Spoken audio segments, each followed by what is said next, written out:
You're tuning into Black and White Sports on YouTube. The no-holds-barred truth on sports.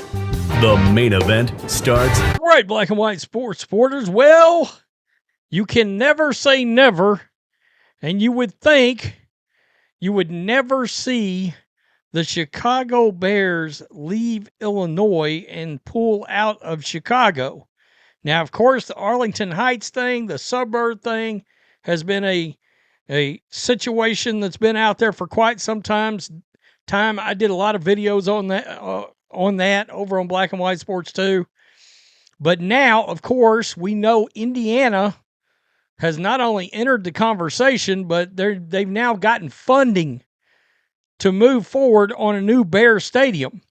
Now, is it unprecedented to see an NFL team not playing the actual games in the state? I mean, the New York Giants are playing in New Jersey, all right? Kansas City Chiefs, they're moving to Kansas, all right? And, of course, we've got the Niners, not in San Francisco, they're in Santa Clara, which may be why everybody's legs are being broken out there and their tendons are falling out and flopping around on the ground due to some electric plant or something out there. I haven't talked about that. I guess I should. I'm a Niners fan. And then, of course, New England Patriots, they play in Foxborough. They're outside of Boston. So it's not unprecedented. This is getting interesting. I cannot imagine. It's weird, the idea of Bears games not being at Soldier Field. Now, I was doing videos. There was a push to get the games out of Chicago because of crime and out into the suburbs like Arlington Heights. That was a thing. Not all that long ago. Maybe 18 months ago I might have done that video. Indiana lawmakers advanced plans Thursday aimed at luring the Chicago Bears across state lines. The Indiana state approved legislation in a committee that would create the Northwest Indiana Stadium Commission, an entity tasked with financing and building a new stadium for the Bears. Hammond Mayor Tom McDermott Jr. said the proposed site would be located in Hammond. Site surveyors were seen working on the property, and sources confirmed that they were conducting work on behalf of the Bears. Interesting. Sources close to the team said the Wolf Lake site has emerged as a leading option. The lakefront property spans thousands of acres and currently includes a concert pavilion, a golf course, and a driving range. We all know how this goes, too, what they're wanting, and they're wanting this in Arlington Heights, too. There's already plans that have come out showing a stadium. They want an entertainment complex in that entire area, all right? And I'm sure this would be a dome stadium, which sucks. I mean, we got the Browns going to a dome. All these great weather cities are moving to domes. And there's a bigger reason for that, all right? It's because these owners, they want money that has nothing to do with football. All right, they want to land WrestleMania. They want to land whatever the monster truck show that's coming through. All of that, these huge rodeos and all this stuff, they want to bring in because that's a hell of a lot of money. They watch Jerry Jones hosting college football playoff games and high school state football games during December. They want to see that. That's a lot of money to these owners.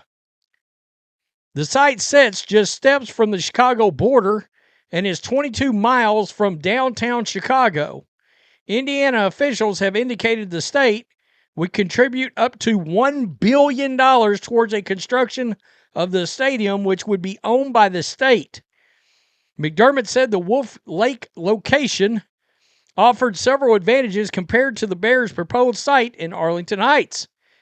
For the Bears, as a business, it gives them the advantages of being an Indiana business, lower liability rates for employees. I mean, obviously, a better business environment in general. We have a surplus as a state, so imagine our state would be able to offer more than Illinois is willing to offer, because it seems like Illinois is sort of digging in against the Bears, which is shocking to me. I mean, if the Bears fight song is the pride of Illinois, it doesn't seem like they're being treated like the pride of Illinois right now, McDermott said.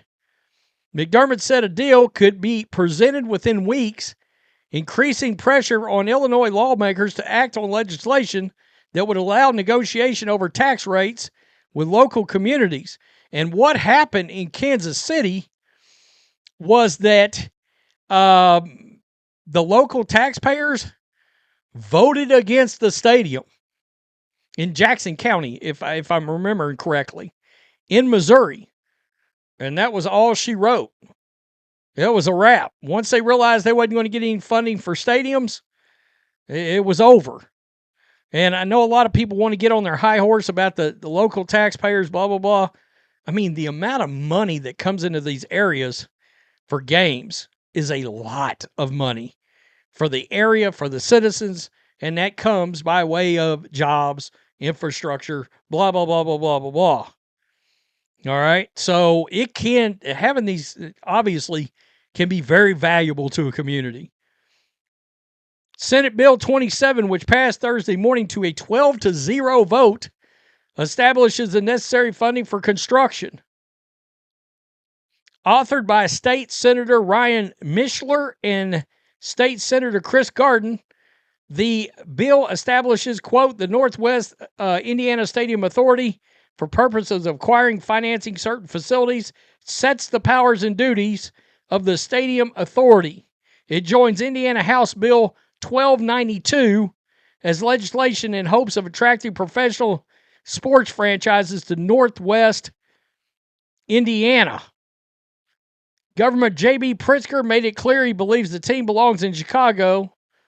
I wouldn't believe anything that clown says. While Indiana Governor Mike Brunn is pushing for a move to the Hoosier State. The Chicago Bears recognize Indiana's pro-business client, ready to work with them to build a new stadium. According to Gary Mayor Eddie Melton, Indiana is offering the Bears organization the tax certainty they are looking for now the state lawmakers have passed the legislation to help the state secure the project. Oh, here we go.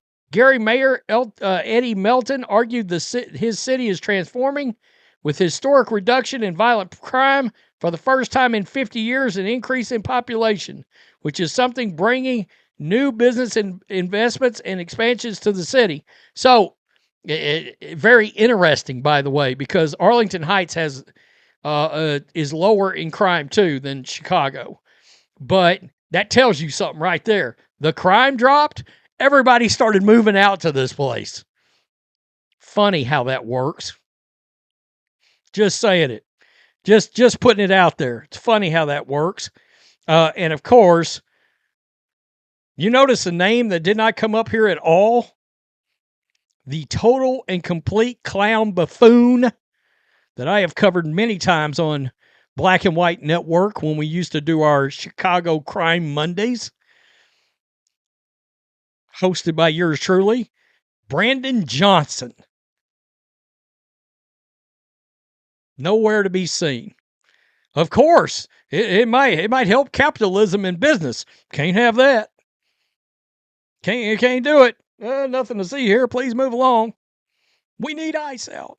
Oh, clowns. Tell me what you think, Black and White sports supporters. Oh, somebody will get mad and unsubscribe because I just shit on Brandon Johnson. Okay. Make sure you subscribe. Make sure you resubscribe if you've been unsubscribed by YouTube. Thanks for watching. Peace. I'm out. Till next time. Thanks for watching the show. Be sure to like, comment, and subscribe. Be sure to tune in next time on Black and White Sports.